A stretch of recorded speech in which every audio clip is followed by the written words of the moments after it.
बिहार में शराबबंदी है। एक और राज्य है अपने ही देश का, छत्तीसगढ़।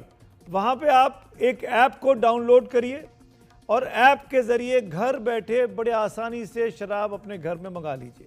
यानी एक सरकार तो शराबबंदी के लिए सख्त कानून की बात कर रही है, दूसरी सरकार जिसने ये कहा, जिसका वो जो ऐप है उसका नाम रखा है मनपसंद ऐप अपने मोबाइल में लॉन्च करिए और आप शराब को ऑर्डर कर कर आराम से अपने घर बुला के पी सकते हैं। तो एक जगह शराब पीने से नुकसान हो रहा है और एक जगह शराब पीने को इनकरेज किया जा रहा है। एक देश, दो अलग अलग तस्वीरें। देखिए रिपोर्ट।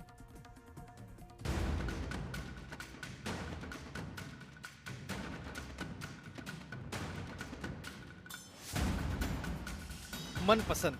छत्तीसगढ़ में सरकार इस ऐप से शराब बेचेगी। मदिरा प्रेमी जान सकते हैं कि इस दुकान में कौन सी ब्रांड है, कितनी कीमत पर उपलब्ध है। सरकार मानती है व्यवस्था पारदर्शी है, इससे राजस्व बढ़ेगा।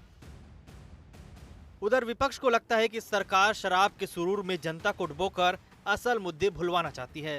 भाजपा की सरकार शराबखोरी को बढ़ावा देने के लिए मनपसंद शराब कहां पर मिलेगा, कैसे घर पहुंचेगा, इसके लिए मनपसंद ऐप लॉन्च किया है।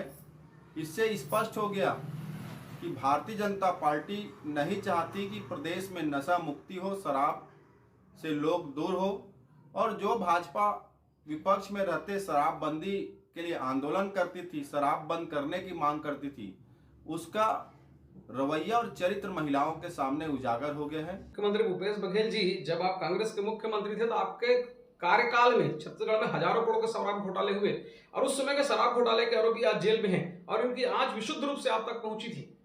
छत्तीसगढ़ की जनता को याद है कि गंगाजल हाथ में लेकर शराबबंदी का आपने वादा किया था, लेकिन उसके घोटाले से आप लगातार अपना घर भरते रहे।